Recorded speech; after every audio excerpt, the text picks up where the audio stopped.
ওরে আবু মাহজুরা, কেমন দেখা যায় তোমারে, তুমি সামনের চুল কাটো না কেন? আবু মাহজুরা বলে, আমি হাঁটু গেড়ে পেয়ারা নবীর সামনে বসেছিলাম, আমার এই মাথার চুলের মধ্যে মুবারক হাত লাগিয়ে বিশ্বনবী নিজে আমাকে আজানের প্রতিটা বাক্য শিক্ষা দিয়েছেন। বিশ্বনবীর মোবারক হাত, পবিত্র হাত আমার মাথার চুলের যে জায়গায় লেগেছে, আমি চাই ওই চুলগুলা নিয়ে আমি আমার কবরের ভিতরে যাব। সাইয়েদনা আবু মাহজুরা রাদিয়াল্লাহু তাআলা আনহু ইন্তেকালের আগের পর্যন্ত মাথার সামনের চুলগুলা কাটে নাই। কয়েকজন সাহাবীর জীবনী শোনাই। আবু মাহজুরা রাদিয়াল্লাহু তাআলা আনহু মক্কার মুয়াজ্জিন, আগে ছিল মুশরিক, পরে হইছে মুমিন। উনি কিভাবে মুমিন হইলেন এই ঘটনাটা একটু আপনাদের শোনাতে চাই। আবু মাহজুরা রাদিয়াল্লাহু তাআলা আনহু কিভাবে মুসলিম হলেন, আওয়াজ করে শুনেন। হুনাইনের যুদ্ধ, 8ম হিজরি, বিষ্ণু ঈসা ইসলাম হুনাইনের যুদ্ধ শেষে ফিরতেছেন। পথিমধ্যে বেলাল রাদিয়াল্লাহু তাআলা আনহু আজান দিচ্ছেন। কি দিচ্ছেন? তো পাশে ছিল মুশরিকদের একটা পল্লী, কিছু মুশরিক তরুণ, কিছু অমুসলিম কিশোর, তারা আজানকে ব্যঙ্গ করতেছে, আমাদের বাংলায় মুখ ভেঙ্গানো বলে আর কি। বেলাল রাদিয়াল্লাহু তাআলা আনহু আজান দিচ্ছেন, ওই বাচ্চাগুলো মুশরিক, তো ওরা আজানকে ব্যঙ্গ করতেছে, বিকৃতি করে ওরাও আজান দিচ্ছে। উদ্দেশ্য হচ্ছে আজানকে নিয়ে ঠাট্টা করা। উদ্দেশ্য কি? ঠাট্টা করা। ব্যাপারটা মনে কষ্ট পাওয়ার মতো ব্যাপার না? কিন্তু বিশ্বনবী ওইখানে দেখেন কি খুঁজলেন। বিশ্বনবী খেয়াল করলেন অমুসলিম কিশোরদের মধ্য থেকে একটা কিশোরের গলাটা বড় দরাজ গলা, কণ্ঠটা বড় সুন্দর। খেয়াল করে দেখলেন যে কিছু কিশোর বেলালের আজানকে ব্যঙ্গ করে, বিকৃতি করে, কিন্তু একজনের কণ্ঠ দেখতে পাচ্ছেন না এত দূরে, কিন্তু কণ্ঠটা বড় সুন্দর, দরাজ গলা। বিশ্বনবী সাহাবীদেরকে বললেন, ধরো এগুলারে, ধরো। সবগুলারে ধরে বিশ্বনবী সামনে আনা হলো। ওরা হাঁটু গেড়ে বসলো। বিশ্বনবী বললেন, তোমাদের মধ্যে কে যেন ব্যঙ্গ করে আজান দিচ্ছিল, তার গলাটা বড় উঁচু, গলার বেসটা বড় মজবুত, মেলোডিয়াস, সুমধুর কণ্ঠ, কে? আবু মাহজুরা বলে, আমার বন্ধুরা সবাই আমার দিকে আঙ্গুল দেখায়, আমি পড়ে গেছি বিপদে। রাসূল সাল্লাল্লাহু আলাইহি ওয়াসাল্লাম বাকি অমুসলিম তরুণদেরকে ছেড়ে দিলেন, বললেন তোমরা যাও। এবার আবু মাহজুরারে পাইছে। আবু মাহজুরার চুলের মধ্যে হাত দিলেন বিশ্বনবী, মাথায় হাত দিয়ে বললেন, এবার আজান দাও দেখি। আবু মাহজুরা বলে, আমি তো আজান দিতে জানি না, কারণ আমি তো বেলালেরটা শুইনা দিছি, আমার তো মুখস্থ নাই, আমি তো আজান দিতে জানি না। বিষ্ণু বললেন, জানো না? তাহলে আসো, আমি তোমারে শিখাই দেই। সুবহানাল্লাহ পড়েন। আবু মাহজুরা হাঁটু গেড়ে বসে, বিশ্বনবীর মোবারক হাত আবু মাহজুরার চুলের মধ্যে। বিশ্বনবী আজানের মুআল্লিম আবু মাহজুরাকে বলতেছে, ঠিক আছে তোমারে শিখাই দিচ্ছি, আমি যা যা বলবো আমার সাথে সাথে বলো, পারবা? আবু মাহজুরা বলে, পারবো। বিশ্বনবী আজান দিচ্ছেন, মাথায় হাত দিয়ে আল্লাহু আকবার, আল্লাহু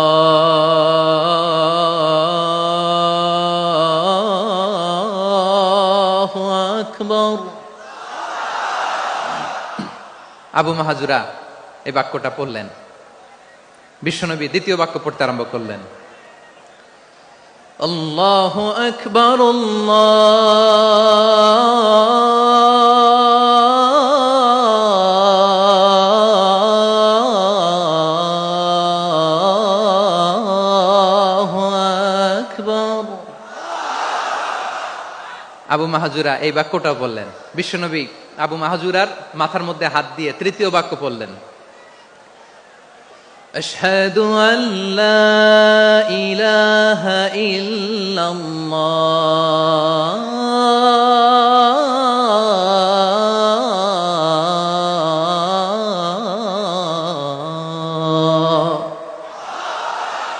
আবু মাহজুরা তৃতীয় বাক্য পড়লেন। বিশ্বনবী একটা বাক্য পরে আবু মাহজুরা পরে, বিশ্বনবী পরে আবু মাহজুরা পরে। আবু মাহজুরা কিন্তু অমুসলিম, মুশরিক।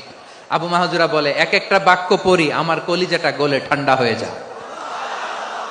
এতদিন মোহাম্মদকে গালি দিতাম, এখন মোহাম্মদ আমার মাথায় যখন হাত রাখছে আমার সারা শরীর ঠান্ডা হয়ে গেছে। বিশ্বনবী আজান শিখাচ্ছেন, একটা একটা বাক্য পড়ে আবু মাহজুরাও পড়ে, বিশ্বনবী পড়ে, আবু মাহজুরাও পড়ে। পুরো বাক্যগুলো যখন শেষ, আজান শেষ, আবু মাহজুরাও যখন পুরো আজান পড়লেন, আবু মাহজুরা বললেন, এতদিন মোহাম্মদের চেহারা দেখলে আমার ঘৃণা লাগতো, আজ থেকে মোহাম্মদের চেহারার চেয়ে প্রিয় চেহারা আমার কাছে নাই।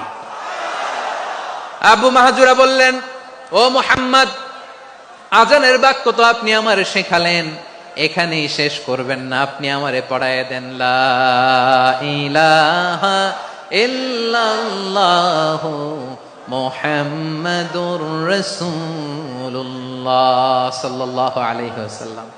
বিশ্বনবীর সাথে দাঁড়িয়ে উনি শাহাদা পড়ে মুসলমান হয়ে গেলেন।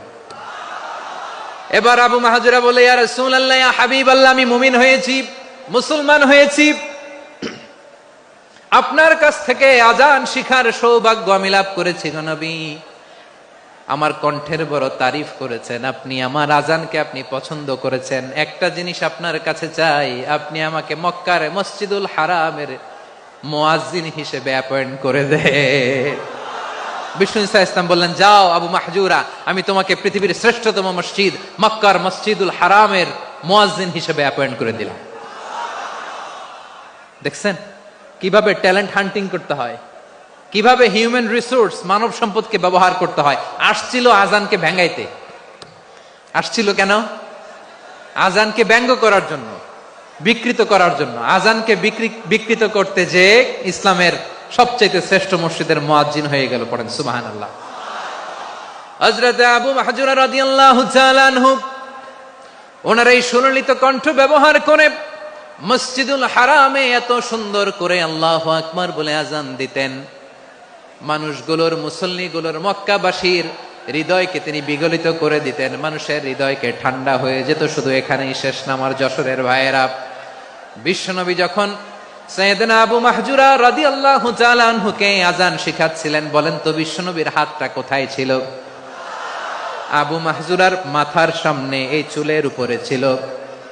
আবু মাহজুরা ওই স্মৃতিটাকে ধারণ করবার জন্য, ওই স্মৃতিকে বহন করার জন্য বিশ্বনবীর মোবারক হাত আবু মাহজুরার কপালের চুলের যেই জায়গায় লেগেছে, মৃত্যুর আগের দিন পর্যন্ত আবু মাহজুরা মাথার ওই চুলে কোনোদিন ছুরি আর কামার লাগায় নাই,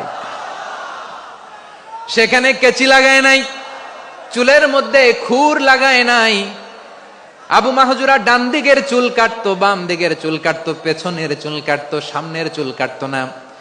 আবু মাহজুরা রাদিয়াল্লাহু তাআলা আনহুর সামনের চুলগুলো বড় হতে হতে যখন এত বড় হয়ে যায়, তিনি চুলগুলো পেঁচিয়ে মাথার মধ্যে রাখতেন, তারপরে তিনি পাগড়ি পরতেন। সবাই জিজ্ঞেস করতো, আবু মাহজুরা, এটা আবার কেমন স্টাইল? দেখতে তোমারে কি বিদঘুটে লাগে, কেমন অড লাগে, কেমন খারাপ দেখা যায়। মক্কায় এমন কোন মানুষ তো দেখি নাই, ডানে চুল কাটে, বায়ে চুল কাটে, পেছনে চুল কাটে, সামনে কাটে না। ওরে আবু মাহজুরা, কেমন দেখা যায় তোমারে, তুমি সামনের চুল কাটো না কেন? আবু মাহজুরা বলে, আমি হাঁটু গেড়ে পেয়ারা নবীর সামনে বসেছিলাম, আমার এই মাথার চুলের মধ্যে মুবারক হাত লাগিয়ে বিশ্বনবী নিজে আমাকে আজানের প্রতিটা বাক্য শিক্ষা দিয়েছেন। বিশ্বনবীর মোবারক হাত, পবিত্র হাত আমার মাথার চুলের যেই জায়গায় লেগেছে, আমি চাই ওই চুলগুলা নিয়ে আমি আমার কবরের ভিতরে যাব। সাইয়েদনা আবু মাহজুরা রাদিয়াল্লাহু তাআলা আনহু ইন্তেকালের আগের পর্যন্ত মাথার সামনের চুলগুলা কাটে নাই। মাথার সামনের চুল তিনি কাটেন নাই। সুবহানাল্লাহি বিহামদি। কেমন ভালোবাসতেন বিশ্বনবী সাহাবীদেরকে, সাহাবারা কেমন ভালোবাসতেন বিশ্বনবীকে।